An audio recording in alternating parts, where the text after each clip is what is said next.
ਜਾ ਸ਼ਾਇਦ ਮੈਂ ਕਹਿਵਾਂ ਉਹਦੇ ਕੋਲ ਸੀ ਮੈਂ ਉਹਨੇ ਉਹਦਾ ਕਮਰਾ ਦੁਖਾ ਲਿਆ ਹੈ ਨੀ ਇਹ ਅੱਛੀ ਨੋਰਵੀਜਨ ਲੱਕੜੀ ਉਹਨੇ ਕਿਆ ਰਹਿਣਾ ਤਾਂ ਮੈਂ ਜਾ ਜਿੱਥੇ ਵੀ ਤੇਰੀ ਮਰਜ਼ੀ ਮੈਂ ਆਲੇ ਦੁਆਲੇ ਦੇਖਿਆ ਕੋਈ ਉੱਥੇ ਕੋਸੀ ਨਹੀਂ ਸੀ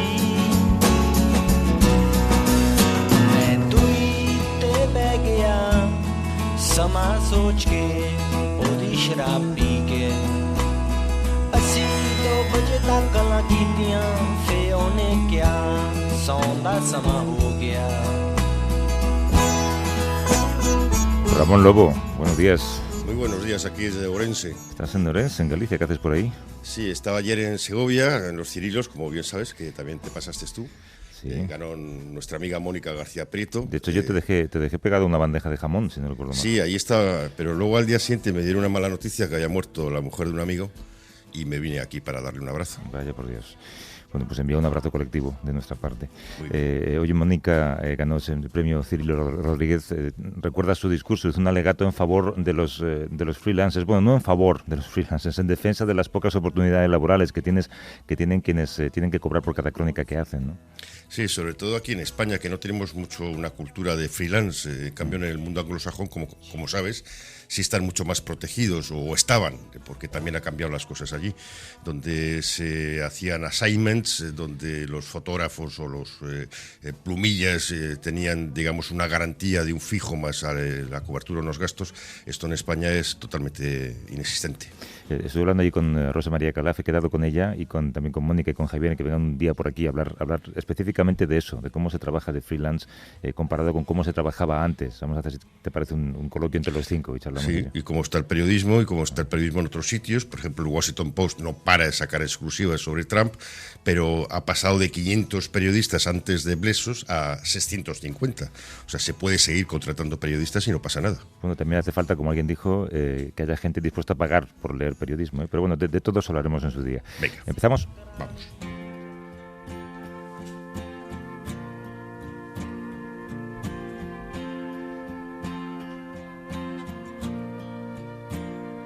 When you're weary,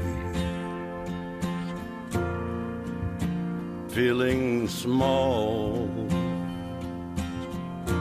when tears are in your eyes, I will dry them all.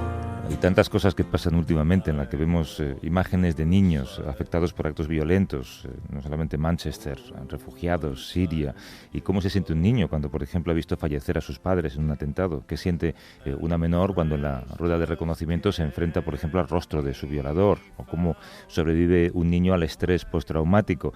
De estos temas que afectan a la infancia, a la capacidad de superar un trauma, querías dedicar hoy este espacio, Ramón. Sí, porque, claro, Manchester nos ha puesto de frente con la imagen de los niños que fueron a un concierto y se encontraron con muertos, con amigos muertos, no sé, con la tragedia, con algo que no está en los videojuegos, sino que está en la vida diaria. Y todos nos conmocionamos mucho y hacemos bien en conmocionarnos, porque es terrible. Pero también queríamos hablar de otros muchos niños que hay, pues los niños de África, que sus padres han muerto de SIDA, los niños sirios que ven morir todos los días a alguien o tienen miedo de morir ellos mismos, los niños refugiados que llegan aquí y se encuentran muros. Son víctimas de violencia y problemas psicológicos que pasan inadvertidos durante muchos años, pero afortunadamente la psiquiatría ya los empieza a sacar más a la luz porque necesitan la misma atención sanitaria y social que cualquier otro enfermo. Claro, además son la generación del futuro. ¿Cómo conseguimos que estos niños, que muchos o tienen infancias robadas o han sufrido traumas, cómo recuperarlos para que puedan tener un desarrollo normal psicológico en la sociedad y tener un puesto en la sociedad el día de mañana? Y cómo evitamos pensar que como son niños ya lo superarán en su día porque son muy pequeños para que les queden secuelas. Queremos hablar de esto con la psicóloga Miriam González, que coordina el grupo de emergencias del Colegio Oficial de Psicólogos de Madrid. Miriam, ¿cómo estás? Buenos días. Hola, buenos días, Javier. ¿Hay secuelas psicológicas específicas más frecuentes en los niños que sufren estrés postraumático? A ver, no hay secuelas psicológicas específicas en los niños diferentes de los adultos, ¿no? Lo que sí nos encontramos en los niños es que las secuelas, los síntomas que pueden manifestar, ¿vale?, los manifiestan muy rápido. Entonces, ante esos síntomas, hay que estar pendientes para que puedan recibir la atención necesaria. ¿Vale? Cuando tienen, pues normalmente los niños, cuando tienen algún trauma grave, lo que tienen es un retroceso a etapas anteriores. ¿Vale? En los niños, pues diferente que en los adultos, su evolución va más rápido, ¿vale? Sus cambios van más rápido. Entonces, imaginaos un niño que ya duerme solo. Pues tras un suceso traumático, lo que pide es volver a dormir con sus familiares. ¿Para qué? Por su padre, por su madre. Si ha perdido a los padres, pues con el tío, la tía, la abuela, aquella persona que le dé seguridad. Porque lo que necesitan es sentirse protegidos y seguros nuevamente. Claro, yo creo que el error aquí es pensar esto que yo comentaba, que como es niño y lo que ha sufrido le ha pasado muy pequeño, pues podrá superarlo, porque tiene toda la vida por delante. Cualquier cosa que le haya pasado en la infancia le va a marcar su vida, seguramente. Efectivamente, cualquier cosa que pase en la infancia le va a marcar la vida. Y un error que tendemos a cometer los adultos, ¿no?, es intentar ocultarles lo que ha sucedido para protegerles. Pero es una falsa protección, porque lo que hacemos es perjudicarles esa aceptación de esa nueva realidad. Se la impedimos. Entonces, el niño tiene que saber lo que está sucediendo. El niño tiene que afrontar esa nueva realidad igual que le sucede al adulto. Otra cosa que nos suele pasar también a los adultos es, por ejemplo, en un fallecimiento de un familiar, ¿no? Hablabais de fallecimientos de padres, de madres. Ocultárselo, y además, cuando se lo cuento, que no me vea llorar. Tiene que vernos llorar, porque no somos ajenos a ese dolor. Y él tiene, o ella tiene que participar de esa pérdida, de ese sentimiento, y ver cómo es la expresión de esa pérdida, ¿no? Porque, ¿qué nos pasa? A los niños les enseñamos a comer, les enseñamos a correr, les enseñamos a cualquier cosa que haya que hacer, pero cuando nos enfrentamos a la parte emocional, nos da miedo enseñarles esa parte emocional, cuando hablamos de sufrimiento. Porque cuando hablamos de alegría, cuando hablamos de ilusión, cuando hablamos de emociones positivas, no tenemos ese miedo a mostrárselas. Pero cuando hablamos de emociones desagradables, y no he dicho emociones negativas, he dicho desagradables porque la emoción siempre tiene un componente positivo, porque la emoción nos indica qué tenemos que hacer para modificar un estado en el que nos encontramos, o nos ayuda a aceptar una nueva situación. ¿Vale? Por eso no me gusta hablar de emociones negativas, sino emociones que vivimos de una manera desagradable, y emociones que vivimos de una manera positiva, agradable. Yeah. Entonces, como adultos tenemos que enseñarles que el dolor forma parte de la vida. Ramón. Sí, en la cultura esta de Internet y de televisión y de los videojuegos, ¿cómo crees que afrontan los niños imágenes, no sé, ya no solo de Manchester, sino de los refugiados o de Siria? ¿Lo ven como algo que pertenece a la realidad o tienen más dificultades en esta época? A ver, mira, nos pasa una cosa, buenos días Ramón, que no te he saludado a ti, y nos pasa una cosa con los niños. Hablamos de la televisión, de la parte online, y los separamos como real e irreal. Es real, y para ellos más real todavía que para nosotros, porque su mundo es ese. Las relaciones son líquidas, las relaciones no tienen una diferencia entre lo que yo veo en mi barrio, en mi casa, con mis amigos del colegio, y lo que veo lejos. Mira, me comentaban, bueno, pues a raíz de varios atentados, ¿no? En colegios, en diferentes de los atentados que ha habido en Europa, París, Manchester, etcétera, niños que luego tienen miedo de ir al colegio, o que tienen miedo de ir a un concierto, o que tienen miedo de viajar a otros países, y eso les ha llegado a través de los medios de comunicación. Pero ellos han visto que ha sucedido algo y que gente de su edad, niños y niñas de su edad, han tenido esa pérdida, o han sufrido ese dolor, o han sido ellos mismos víctimas, ¿no? Entonces, es un contagio que sucede, ahí entraríamos en los niveles de victimización, ¿vale? Y ese sería el último nivel de victimización que existe, que es contagio a través de los medios de comunicación o exposición a imágenes. Entonces, no es algo que es ajeno. Claro que pasa que no nos sucede lo mismo cuando vemos a los niños de Siria, o hablabais de los niños de África. Eso es una realidad que está muy lejos de nosotros, que ni siquiera el entorno físico y el entorno cultural que nos están mostrando es como el nuestro. Entonces la percepción de invulnerabilidad y el eso no me va a pasar a mí nos hace tener una distancia. Pero cuando hablamos de Manchester, de París, de cualquiera de los últimos atentados que ha habido en Europa, los niños también se contagian. Miriam González es psicóloga y coordina el grupo de emergencias en el Colegio Oficial de Psicólogos en Madrid. Miriam, gracias, un beso. Un beso. Muchas gracias.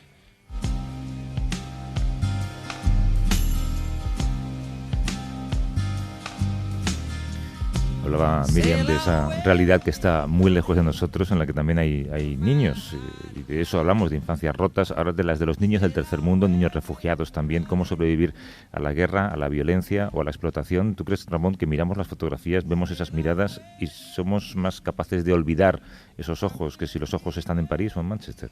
Yo creo que sí, también es lógico, pero en el caso del terrorismo yihadista es muy importante algo que repito mucho, que tengamos en cuenta que no es una guerra de una cultura o una civilización contra otra, sino de una gente mala que utiliza las armas para matar y que mata gente, hemos visto en Egipto, hemos visto en Bagdad, en Kabul, y el 80% de los muertos suelen ser musulmanes, o sea, no es algo contra los cristianos blancos.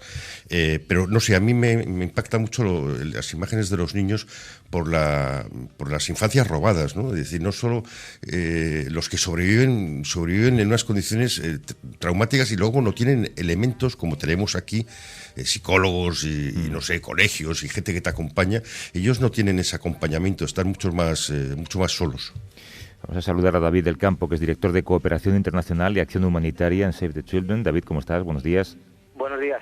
Buenos días. Hay cifras oficiales de UNICEF que hablan de 535 millones de niños, 1 de cada 4 en el mundo, que viven actualmente en zonas de guerra. ¿Cómo se puede trabajar el trauma en un país que está devastado por las armas y en el que no hay nada para ayudar a esos niños, como decía Ramón?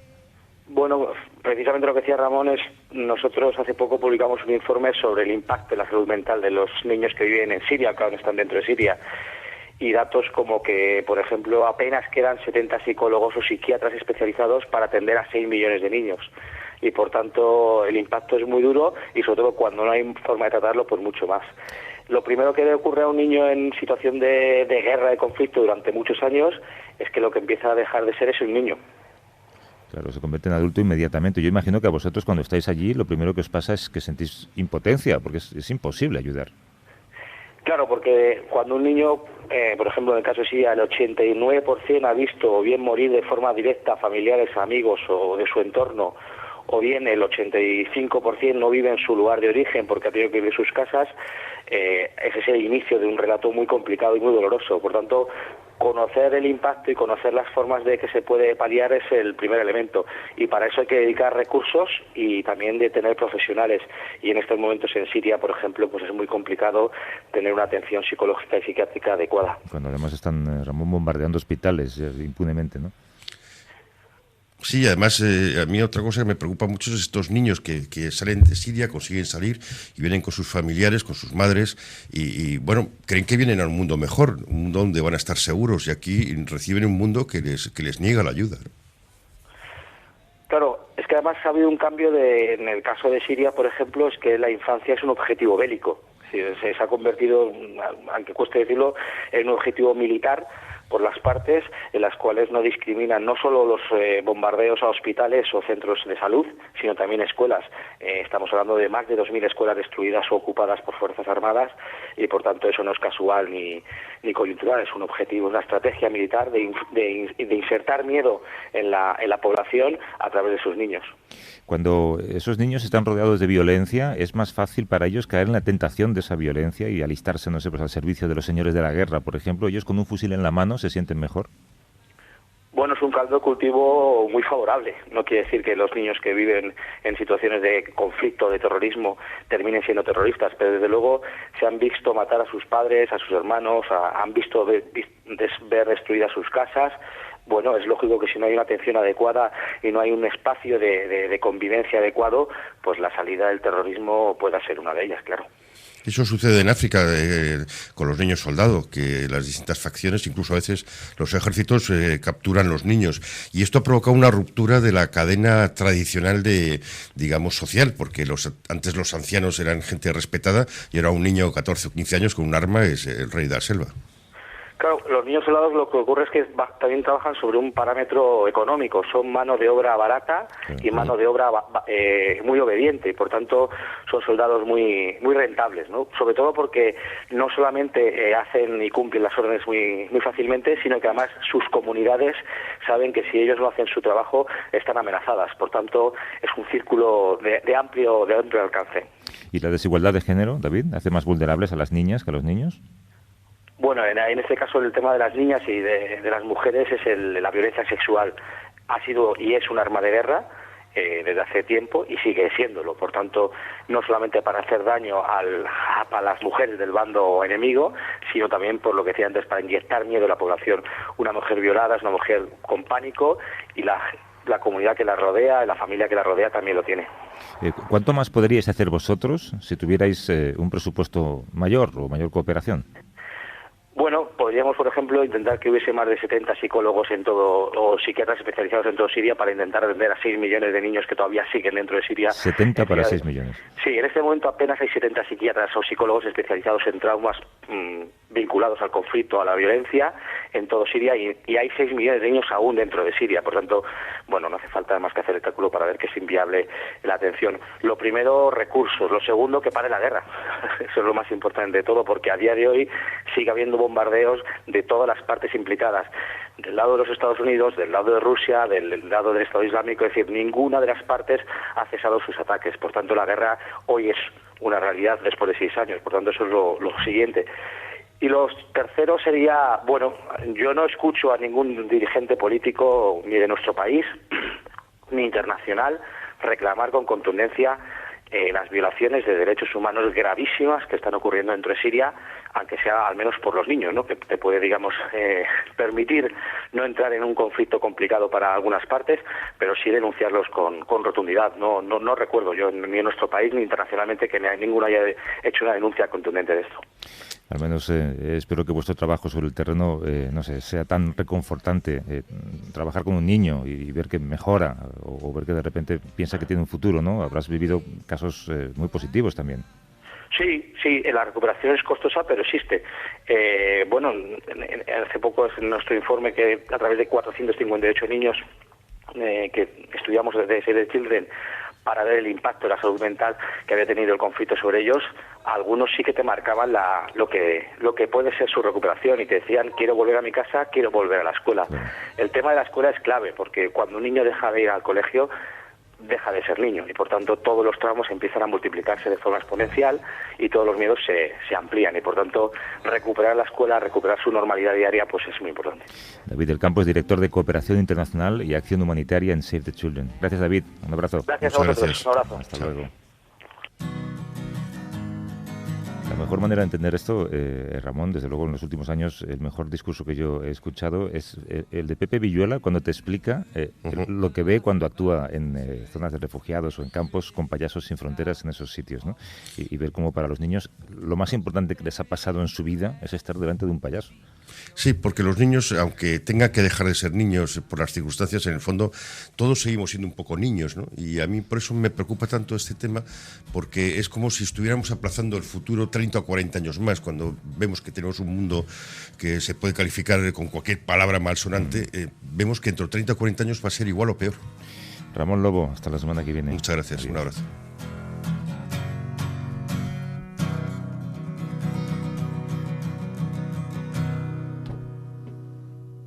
A vivir que son 2 días. Javier del Pino.